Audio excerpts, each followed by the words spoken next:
One of the questions that I've had a few times, and it came up again just lately, is, with all of the turmoil that I see in the future, do I see any countries that will prosper or be rewarded in the scenarios that I'm talking about?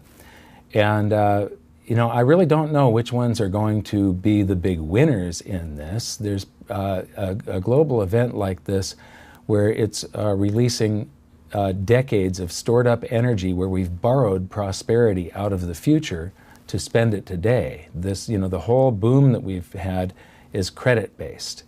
And when something like that collapses, you still have that debt laying out there in the future that has to be repaid. So typically it's not a good thing where there's a lot of winners. Gold and silver should be the biggest winners. But when it comes to countries,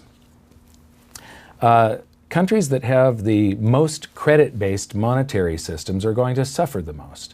The ones where the big monetary aggregates, where everything is borrowed into existence.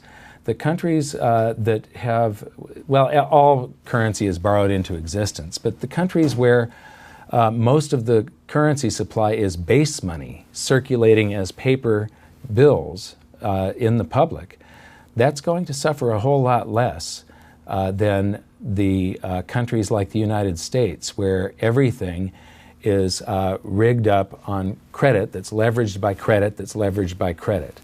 There's going to be a cascading event of derivatives and of loans going bad and so on in the countries that are highly leveraged and where everything is sort of smoke and mirrors currency that's whipped up from nothing, and then you use that currency that's based on nothing to whip up more currency from nothing.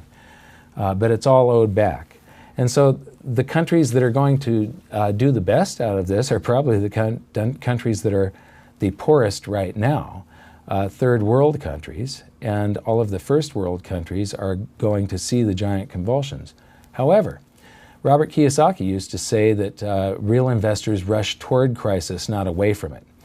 And the place where investments will be on sale most is going to be in the countries with the most damage to their economic systems and their financial systems and their asset structure. The real estate will be on sale, businesses will be on sale, and so true investments, really hard assets other than gold and silver, those will be in a bubble at the time, I believe, and then that's the time to get rid of them. And then Elliot in Canada asks about my thoughts on real estate in Canada. Is it better to wait or to buy now before the problems begin? Will real estate inflate?